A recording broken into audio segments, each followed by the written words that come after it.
I'm Erin Rowe, Assistant Director for Londonderry TV, and today's show is going to be about the Londonderry Child Passenger Safety Program. And I have some wonderful volunteers and car seat technicians with me from the program. Laura Bauer, Courtney Mercer, and Vinny Currow. Thank you for being here. Thanks for having us. And we'll start with you, Vinny, to give us a little bit of the background of the program, kind of what it is and how it got started. Sure. So back in May of 2000, myself and Brad Warner, who was the school resource officer at the time, took the 4-day child passenger safety technician class up in Hooksett. We both became certified technicians. We had never met each other. We introduced each other at the class. We've become best friends. And we started helping out the residents of Londonderry and the surrounding towns by checking their car seats or providing information on making sure that the kids are riding safe in the cars. And our first public event was in May of 2001 for the Leap Fest, which was at the middle school parking lot. We did 101 car seats in 4 hours. And that's not done anymore. Okay. It was a very busy day, but over 90% of the seats that we checked that day needed correction, and that's what we're still finding today. So that's why we're continuing trying to do shows like this and spread the word of the program. Sure. And what is a certified car seat technician? So now it's a 3-day class. It was 4 days then. It's a 3-day class now where it's a national curriculum that's put on by NHTSA, which is the National Highway Traffic Safety Administration, Safe Kids, National Safety Council, all involved. And it's a standardized program that we all get trained on to make sure that we can familiarize ourselves with vehicles, with the owner's manuals, so we can understand how we're putting the car seats in properly. Car seats themselves, the different styles, whether it be rear-facing, forward-facing, convertibles, how to properly size up a child into it and make sure that they fit in it properly, and then where in the vehicle is the proper seating position to make sure that the kids are riding as safe as possible. Okay. And this program is national, so whether you're in California or in New Hampshire, all the technicians learn the same curriculum. We all use the same inspection form, so we're presenting the same information no matter where you go. Okay. And could you ladies tell us a little bit about yourselves, maybe your background and how you got involved with the program? Sure. So back in 2007, I was involved with a foundation at that time. I was actually serving on the board that donated car seats, and we were nationally donating them and shipping them to car seat techs throughout the country. And there was a piece that happened in the Londonderry Times, Right.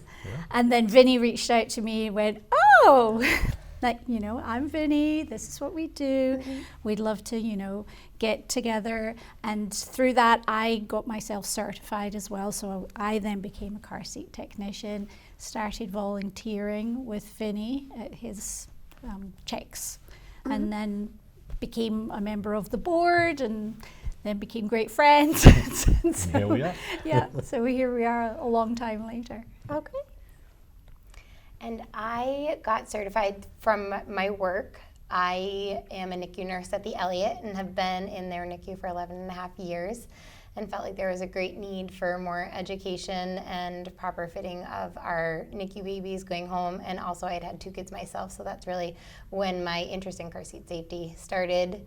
And I went through the course in Wyndham, and Vinny was there, so I kind of got hooked up with him from there, and then I've been doing car seat checks in Londonderry since then. That's great. And why should someone have their car seat inspected? As Vinny said, 90% of car seats are either used or installed incorrectly. And so even though you might have the greatest of intentions, mm-hmm.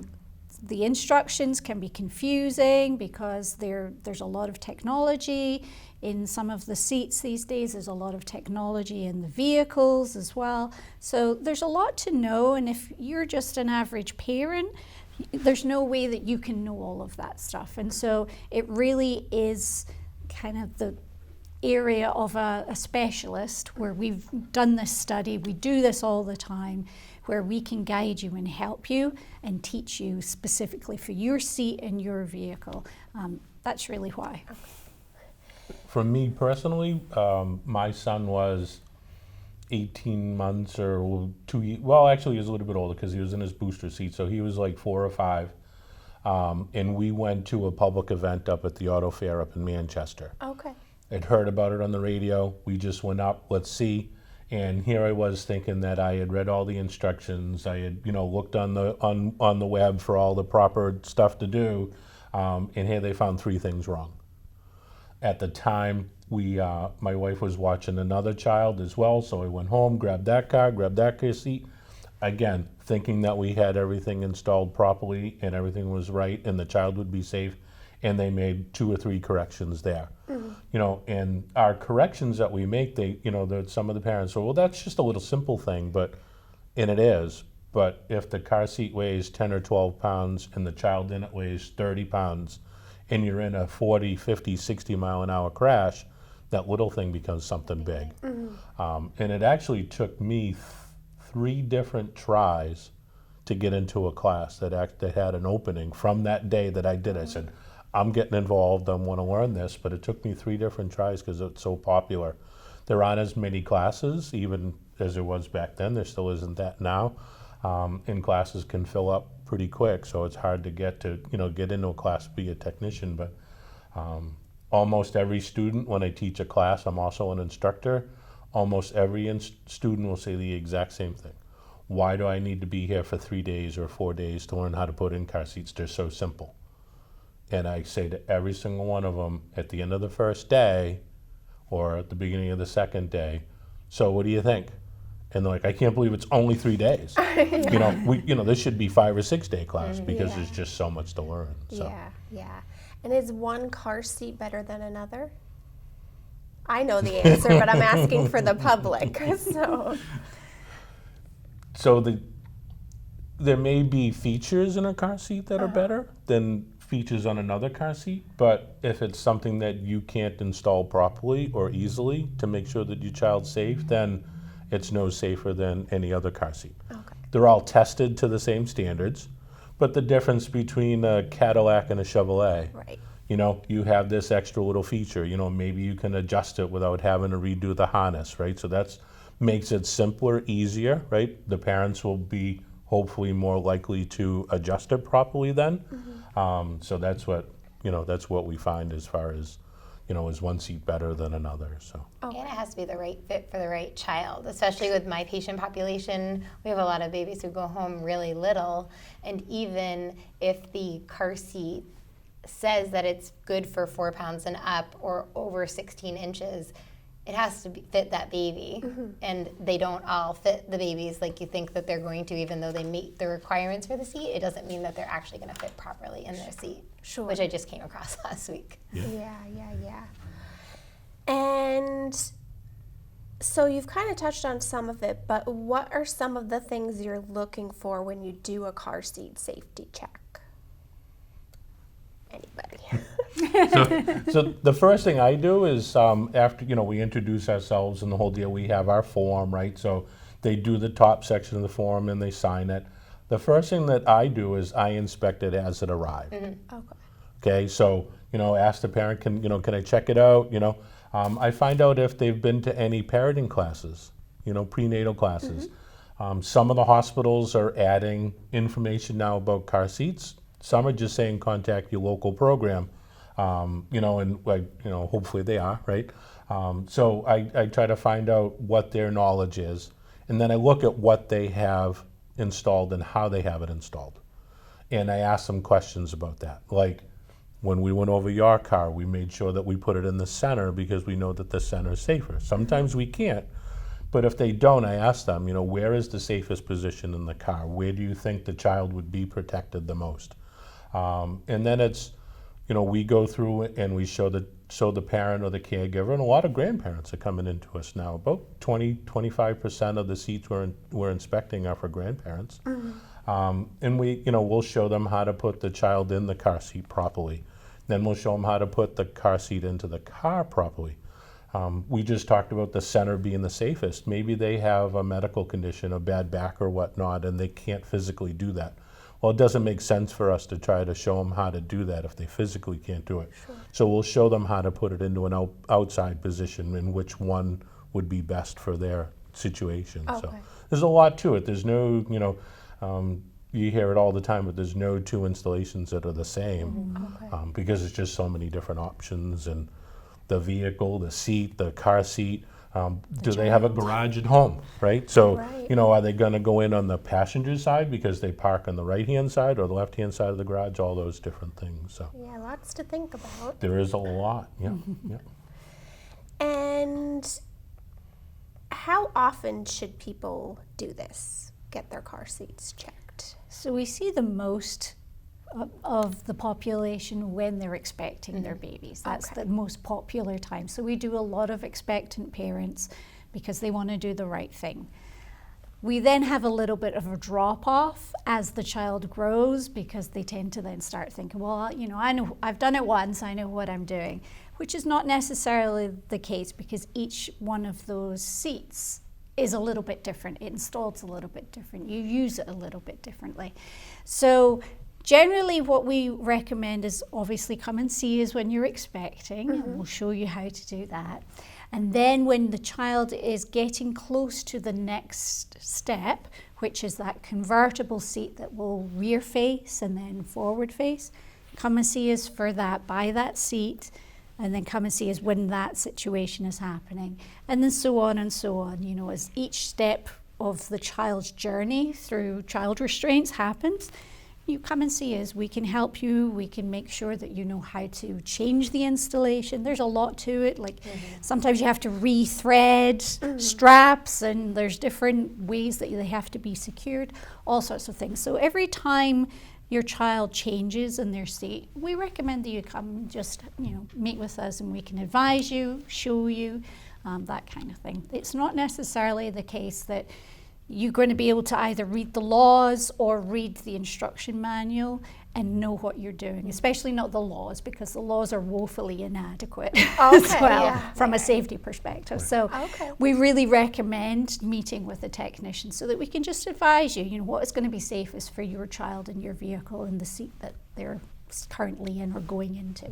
Okay, that's good to And know. also recommending that parents are inspecting it every time they're putting their kids in too, because what if you have an older child that decided it was good to unbuckle Oh, yeah. their sibling's car seat or things like that, and just making sure that the straps still look at the appropriate space for the growth of their kids, and to making sure everything is strapped in tight as it should be. Yeah, there's lots that you might not necessarily think about every day that goes into it to be making sure that they have the proper fit and all of that Yeah. sort Exactly. of stuff. Yeah. So. As they're growing, and hopefully we've went over how to make those adjustments. So Laura had said come in while you're expecting. We have dolls. We have dolls that are all the sizes for pretty much all the way from expecting or newborn all the way up to when they would go into a booster seat. Okay. So we can show you, if the child's not there, it's not a lot of parents like, well, I don't want to take them out because I don't think it's safe. Well, that's fine. Come down with the car seat, give us the the dimensions of the child, the height and the weight,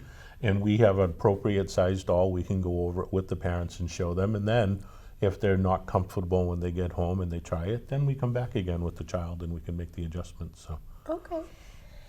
And you had mentioned the laws. So what are some of the laws or guidelines that pertain to car seats? So in the state of New Hampshire, as of January 1st of 2024, a child needs to be rear facing at least until 2. And then they need to be properly restrained until the age of 7 or 57 inches. So that's the law. Okay. As car seat technicians, we say we have a thing called best practice. So we know that American Academy of Pediatrics, NHTSA, all the organizations, the major organizations know that we're all safe for rear facing. So we want to keep that child rear facing as long as possible. Okay. So even though the law in New Hampshire is 2, the law is also 2 in Vermont and Maine, so we know that that's like that's the minimum. Okay. But there's convertible seats that are on the market now, that second step, that second phase, as Laura said. There's convertible seats on the market now that will go rear facing to 40 and 50 pounds. Oh, okay. Okay. Years ago, you couldn't get a forward facing seat to go to 50 pounds. Wow. Now we're going rear facing to 50 pounds. That child could be into their fours Yeah. and still be rear facing, and they're safer that way. We're all safer that way. When you get into the fire truck and you ride in the back of the fire truck, you're rear facing because the fire truck manufacturers know that you're safer. So it just continues, and we want to keep that child rear facing as long as possible. Okay. Now, knowing the laws, if you are traveling, especially now at summertime, and we're talking about summer safety, whichever state you are traveling in, you are obliged by their law. And at the end of the show, you'll have the website for them. Yes. Okay. And it's very simple. It's a little map of the United States. You click on the state and it pops up what the law is. You can download it, you can print it, you can just view it if you want. So for instance, if you go to the state of Maine, so in New Hampshire, rear facing until 2, and then in some type of a child restraint until 7 or 57 inches. If you go to the state of Maine, it's rear facing until 2. It's forward facing in a 5-point harness until 50 pounds. And then they have to be in a booster seat until 8. Okay. So you can't, take your, 20-month-old into the state of Maine and make them go forward facing, Right. because they want to see the beach and the ocean and all the Right. people. And it's from talking to other child passenger safety technicians in the other states, there's zero tolerance. Like Okay. there isn't. You can't say, well, I'm just visiting for the day. There's none. Okay. So it's very important that at the minimum, right, you oblige by the law, but even better is what our best practice is. And generally, if you follow what we recommend for best practices, you will be within the laws of all of the 50 United states. States. Yeah. So, that makes it easy. So long as you're not doing a minimum thing, which I can't imagine any parent would want to do for the safety of their child, as long as you're following best practice, as we, will teach you when you come to see us, you're going to be fine. So yeah, you wouldn't really have to worry about that. Okay. And since we're talking a little bit about traveling to other places, if people want to take their car seat on an airplane, what do they need to know about that? Yeah, so some things about air travel. FAA allows under the age of 2 for your baby to be a lap child. However, they don't recommend that you do that because actually it's not safe. You're then making your baby into an airbag for you because, as you imagine, they'll tell you either to, put your baby on the floor or, curl over the baby at that point if there were to be, and we've all seen this year, there's been more incidences than we've ever before had. So, it's becoming even more important. So it is important that when you have a car seat that you're using in your vehicle, bring that on board, purchase a seat for your child. Bring that on board, install it as you would in your vehicle. So if your child is a rear-facing passenger in your vehicle, they should rear face on the airplane. They will instruct you to put it on a window seat. So obviously you're not blocking the aisle if you need to get off, in an emergency or anything. So that is basic, and that seat has to be an FAA approved seat in order to be brought on board to that. So seats like if your child is in a booster seat, you don't have to do that. So we're talking about 5-point harness seats, infant seats, convertible seats. They wouldn't go into a booster seat on the vehicle, in the airplane. So basically, it's obviously going to be safer for the child, if there's turbulence or any type of incident that happens on the plane. And also it means that when you get to your destination, you have your seat there, it's been in your control the entire time, and it's safe and undamaged. Now, some people will go on a plane and check their car seat. Unfortunately, that is also not a safe practice because, of course, while the child is on the plane, they're not safely secured. But also, you don't know what's happening to your car seat when it's getting bounced around with other luggage. Exactly. So When you see in the instructions for a car seat that even with minor fender benders, they're recommending that you completely replace that car seat. You can imagine the damage that's happening in the hold of an airplane. And a lot of that damage you can't tell. It's unseen damage. So you're not even in a position to go, oh, what happened? This is not safe anymore. You wouldn't particularly even know. So that's our recommendation. You purchase, everybody who's taking the trip, a seat. If you have a child that's in a restraint, a harness restraint, that seat should come on board and your child should be secured in that seat on board the aircraft. Okay. And what about car seat accessories, for just an example, like either seat inserts, mirrors, video monitors they even have now so you can see the child. Are these recommended, and why or why not? They are not recommended. Anything that did not come with that seat should not be used. Even if there's some things that will say it's a certain brand that kind of looks the same as the seat, it's not. And because they're only crash tested, even if they say they're crash tested too, because you need to be using what was crash tested with your car seat in terms of inserts. Also with inserts, you need to be looking to see if there's weight limits and certain restrictions on using the inserts in your seat.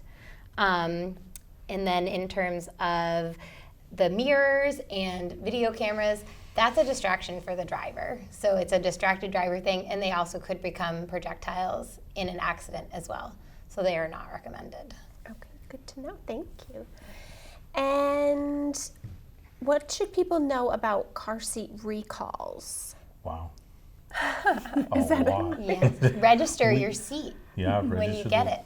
We purchase seats for our own program in case customers, clients need them. And 2 seats that we just purchased recently have both been recalled. Oh, wow. So it's important to register it. A lot of people are like, well, I can't fill out those little baby cards with the block letters. You just go on their website, and all the information that you need is on that little card that comes with it, the registration card, and you can just do it online. We have had 5 recalls in the last 2 months. Wow. And total seats are around 200,000 seats that have been recalled for one reason or another. Okay. And on top of that, we've had, I can't even tell you how many vehicle recalls we've had.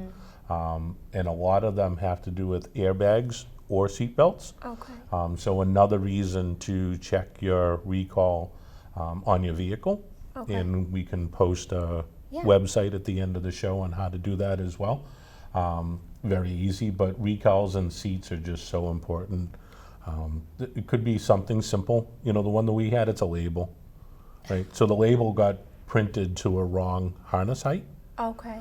It happens to be lower than what the harness is rated for, so it errs on the side of caution in its error, but still we need to make sure that people are using it correctly, and we need to make sure. So the vehicle manufacturers and the stores are very good with notifying you, especially if you register it online. I mean, you get an email almost instantaneous to when the recall is produced. So, Okay, that's good, because that's what I was going to ask, is because I filled out the cards, how will I, but they'll email me. Yes. So, They will contact you. So long as you're registered, they'll Okay. contact you to let you know Okay. that you're affected by the recall. Okay, all right, that's good to know. And so the weather's been getting warmer here. We're heading into summer. What do you want people to know about safety in the hot weather? hot cars. We've already lost 1 child in the United States. As of May 1st, we're at 1. We lost 39 last year in the United States. Don't think it can't happen in New England, because last year we lost 2, 1 in Mass and 1 in Vermont.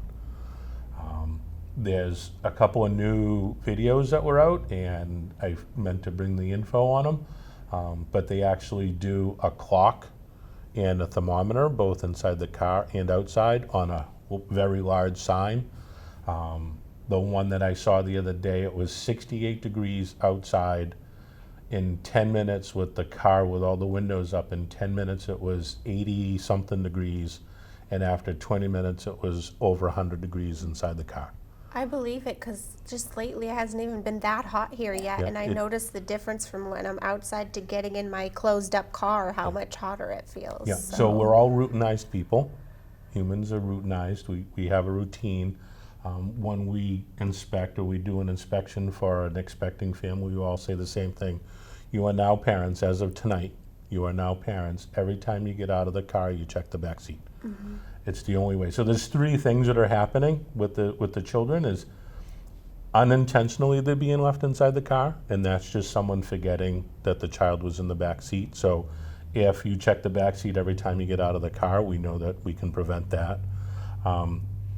Intentional is that they go into the store to go get their coffee or their iced tea or whatever, and they meet up with someone that they haven't seen, and they forget that the child is in the car out in the parking lot. And then the third one is that the kids are so they're playing out in the yard or playing in the house, and they're getting into unlocked cars, and either the door locks behind them when you get in it, and they don't know how to unlock it.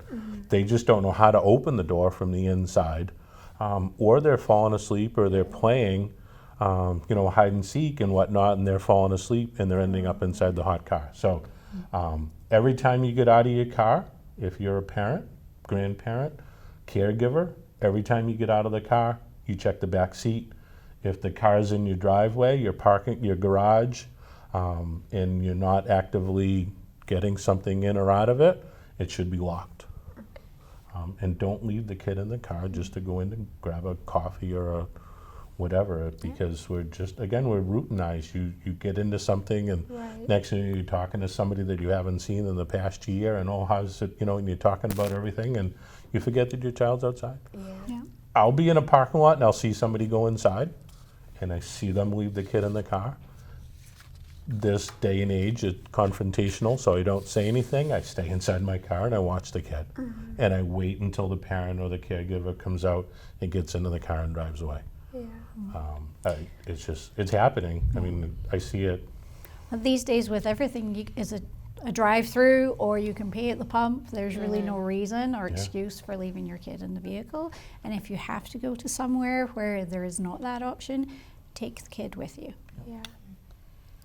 In lines with that too is a lot of parents over the summer will have their infant seat in their stroller and cover them.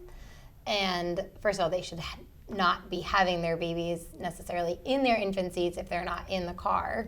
But then they're also covering them with a blanket, either to keep them shaded or try to keep the sun off of them. But then that blanket is holding heat in that car seat, and those babies are overheating.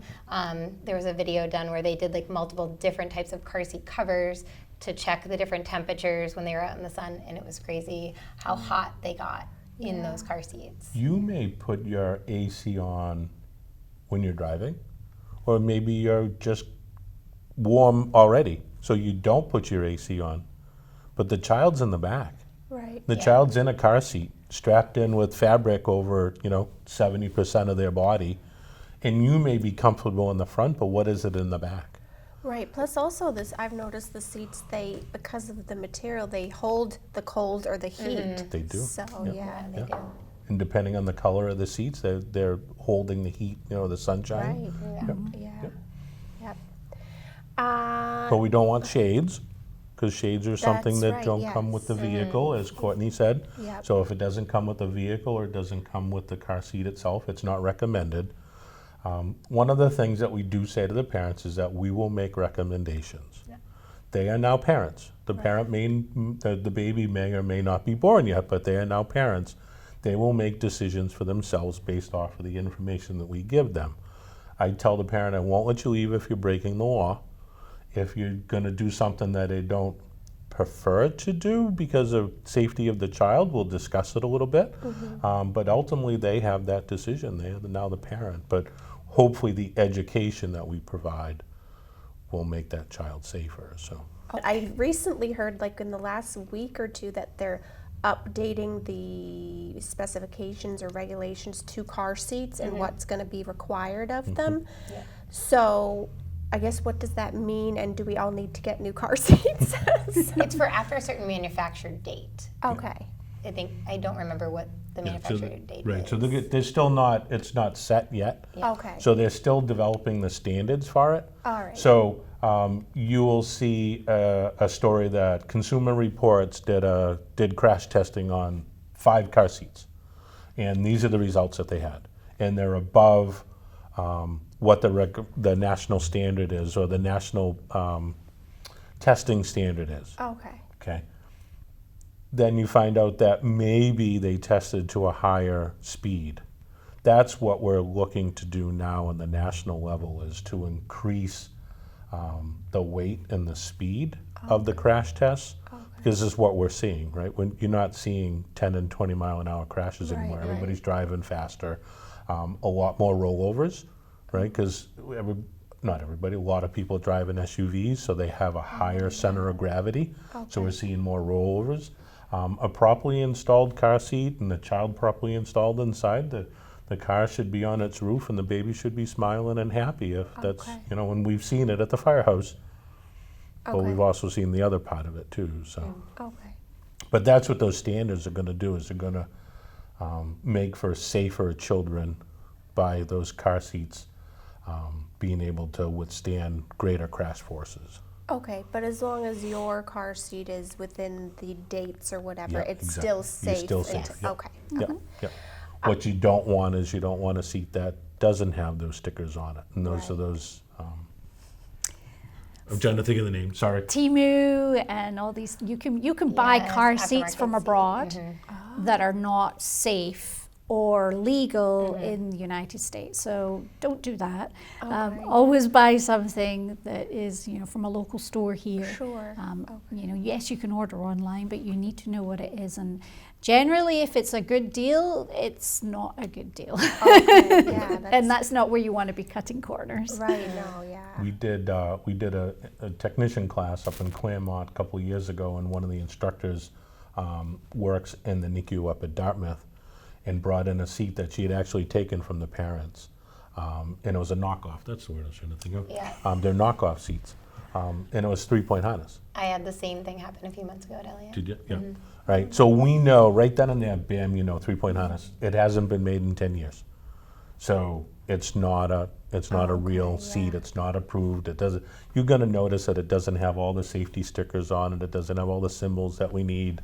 Might not even have labels on it at all. Some of them don't have anything on them, but they look just like another manufacturer car seat. I mean, you could look at it and you're like, wow, but this one that tipped me off was the fact that it had a 3-point harness, and we haven't seen them. So Okay. yeah, knockoffs are tough.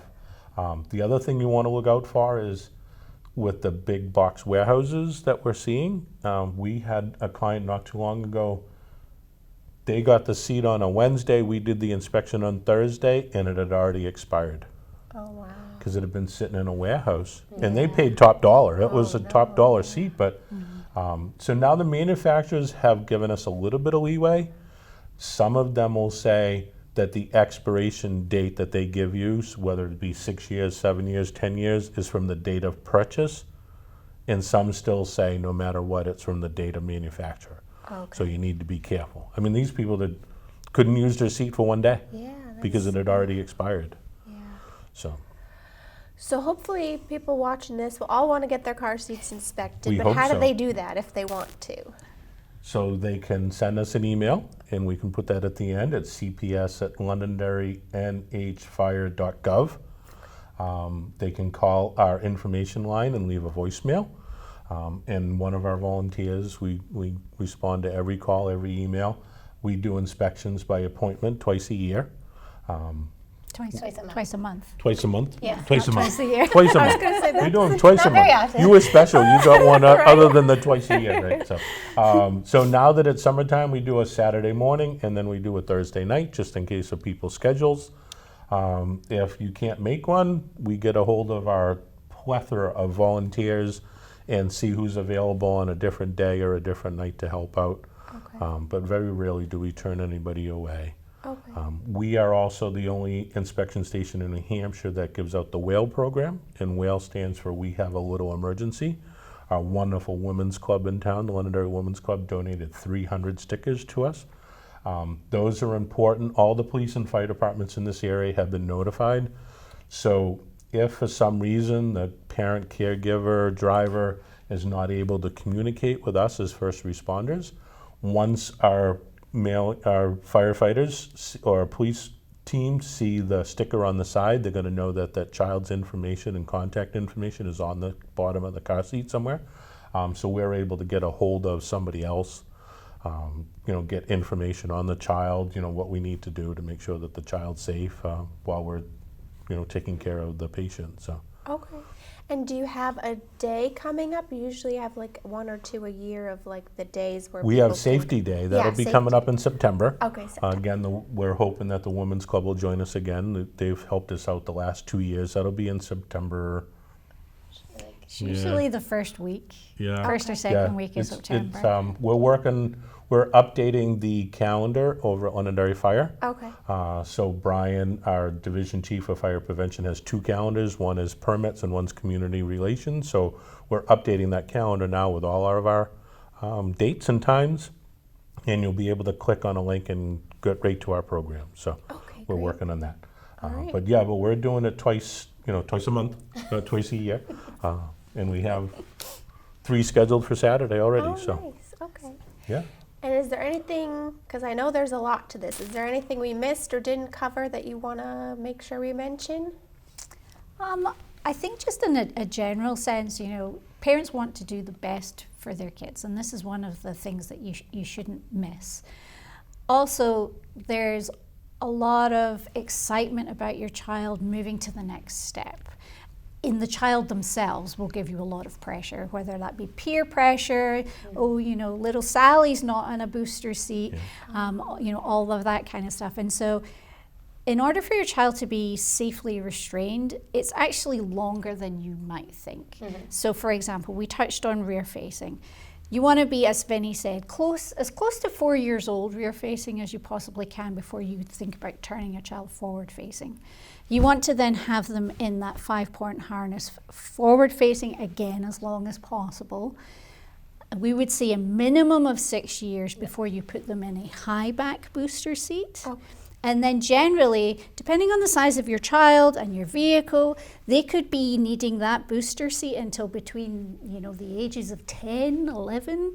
So it's a lot longer than you think. Mm-hmm. And so there is always that rush. So generally we advise, don't be, every promotion in a car seat life is a demotion in safety. Okay. So each step up is less safe than the step before. So don't be in a rush. Okay, so just because they have their 3rd birthday doesn't mean they all of a sudden have to be, it's better to keep them rear. Okay. Yeah.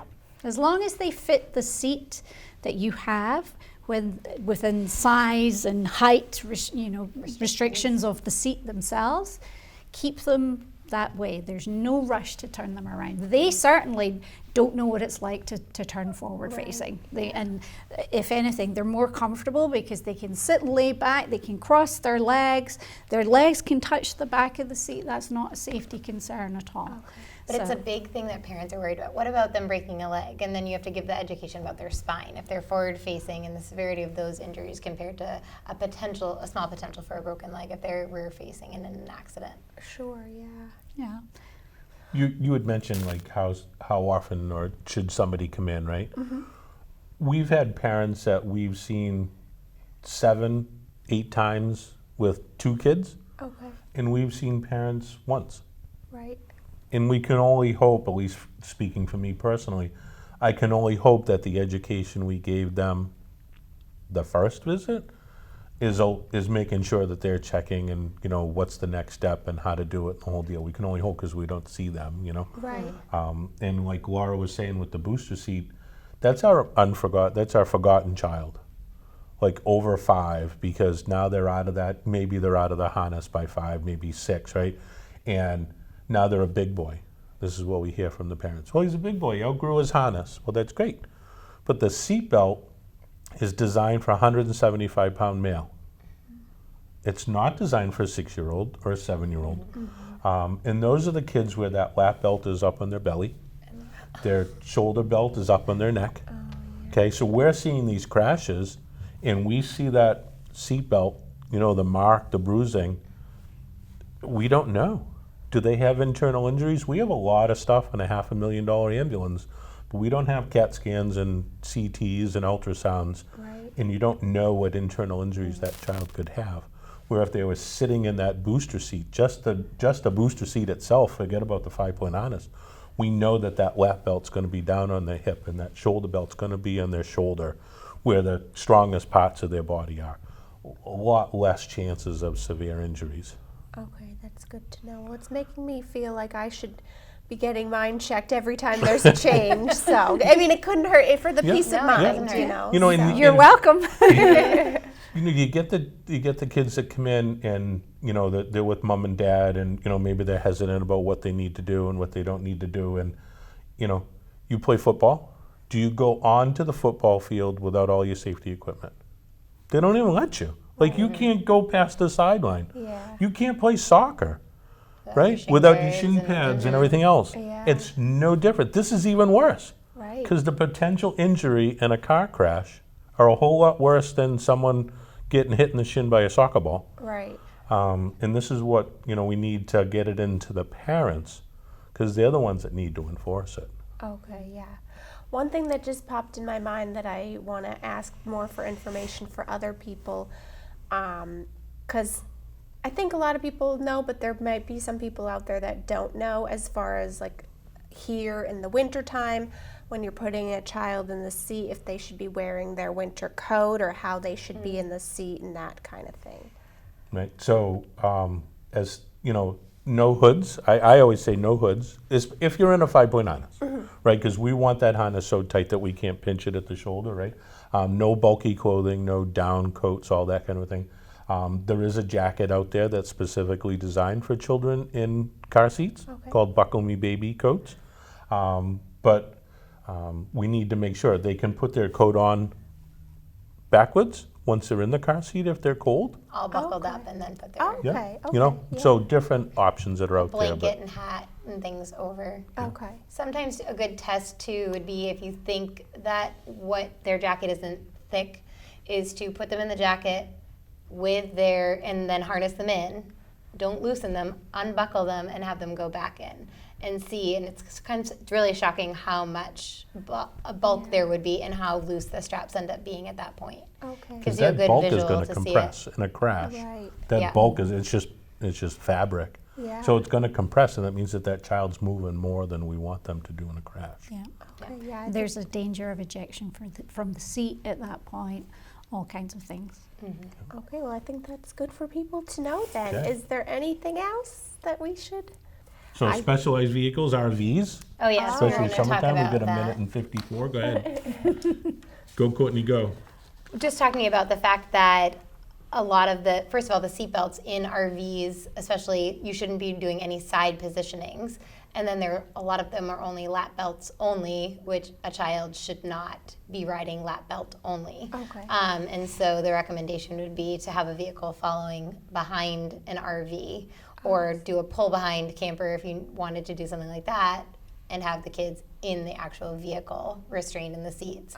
And a lot of the seats that they do put in, they're aftermarket, and they're not like tethered into the vehicle the same way that they would be into this like frame of a car. So those seats, the entire seat that the child's car seat is attached to, could become a projectile in a crash at that point in time in an RV. That's good to know. That's an area that I wouldn't have even thought about because I don't have an RV, but that's important for people who do have them to Yeah. know. So it's similar to like when we transport pediatric patients in the ambulance. Okay. They're tested to different standards. RVs are tested to different standards. Right. So we need to make sure if that's the case, mom and dad need to do some homework, contact their dealer should be able to have information from the manufacturer as to where they can put their child and how they can, which positioning they can use. So it's very important. Definitely no side facing. We still see it. I mean, you hear about it. So. Okay, well, that's good to know. Well, thank you all so much for being here and sharing all this important Thank you information to Al with and, the and community. yourself for helping us. And And, hopefully they'll let me know when go you- sign when up you're for ready. their We'll- car seat check. Oh, Let I me know know, when yeah, you're me too. So, all right, thanks.